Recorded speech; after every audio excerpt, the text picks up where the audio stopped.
Halo semuanya, Assalamualaikum warahmatullahi wabarakatuh. Perkenalkan, nama saya Linda Habibah dengan NIM B03219029.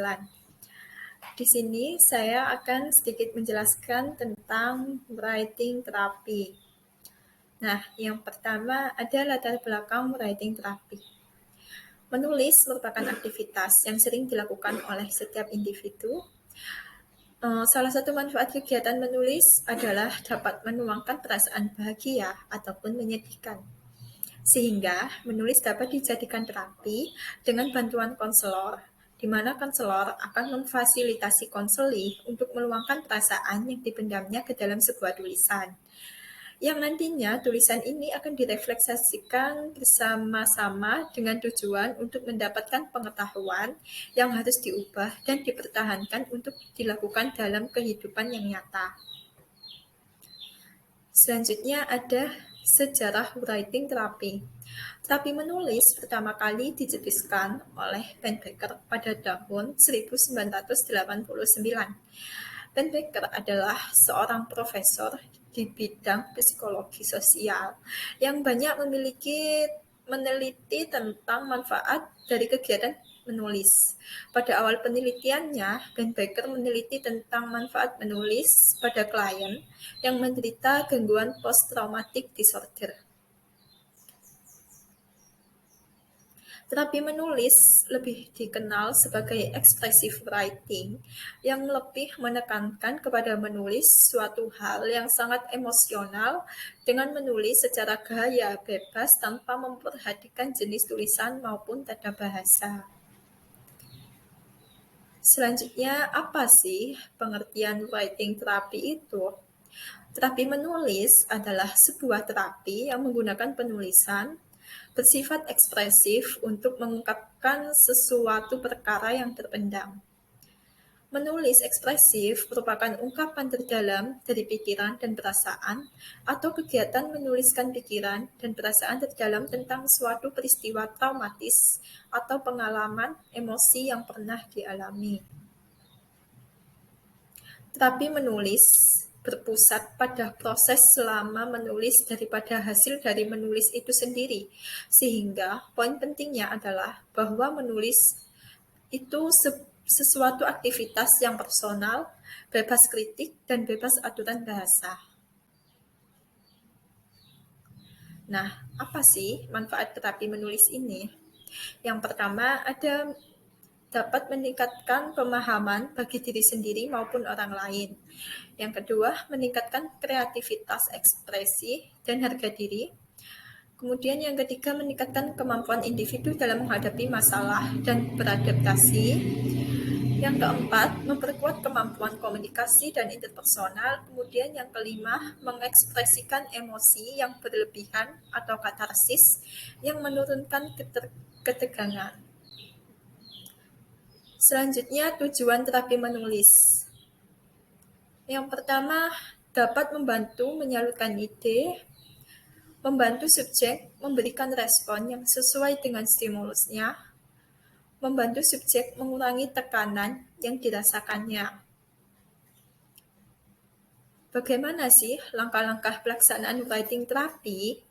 Nah, ini harus dilakukan secara urut ya teman-teman.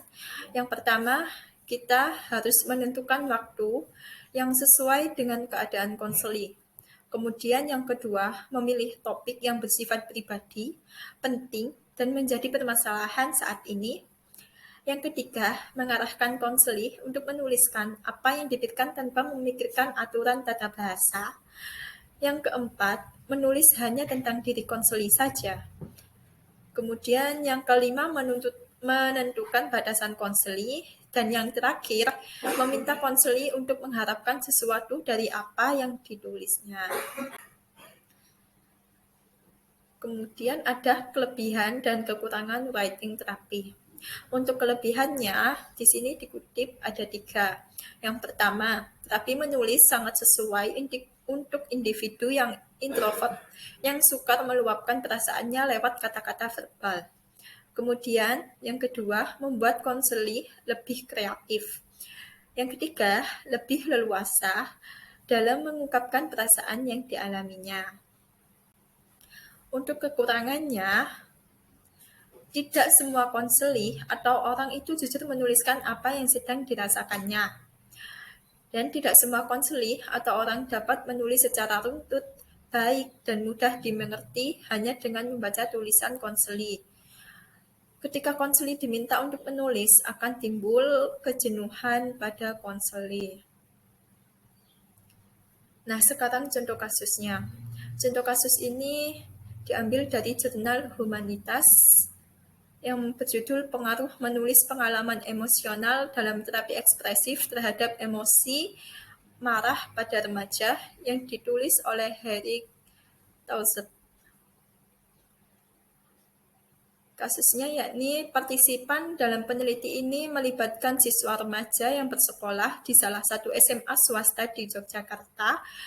Berdasarkan hasil wawancara awal yang dilakukan dengan guru BP di sekolah tersebut, fenomena emosi marah yang ditunjukkan oleh siswa di sekolah tersebut diantaranya pernah terlibat tawuran dengan sekolah lain yang dimulai dari saling ejek-mengejek, berkelahi dengan teman, dan melawan guru atau peraturan di sekolah, sehingga pihak sekolah merasa perlu untuk diberikan pendampingan terhadap para siswa yang memiliki emosi marah tinggi. Penelitian menggunakan terapi ekspresif dengan cara menuliskan pengalaman emosional yang bertujuan untuk membantu remaja lebih mampu mengekspresikan emosi marahnya dan sebagai media katarsis yang baik bagi remaja untuk menyalurkan emosi negatifnya ke arah yang tepat. Rancangan penelitian menggunakan single group design dengan metode one group pretest and post-test eksperimen. Partisipan berjumlah dengan orang siswa remaja laki-laki berusia dari 16 sampai 21 tahun yang memiliki skor seksi tinggi dan mempunyai kegemaran menulis. Hasil uji Wilcoxon test menunjukkan ada penurunan emosi marah partisipan setelah terapi menulis. Hasil yang didapatkan memperlihatkan bahwa menulis pengalaman emosional dalam terapi ekspresif mampu untuk menurunkan emosi marah pada remaja. Selain itu, terapi menulis dapat dijadikan sebagai salah satu sarana katarsis dan media self-help bagi remaja untuk mengekspresikan emosi dan perasaan marahnya. Sekian dari saya. Wassalamualaikum warahmatullahi wabarakatuh.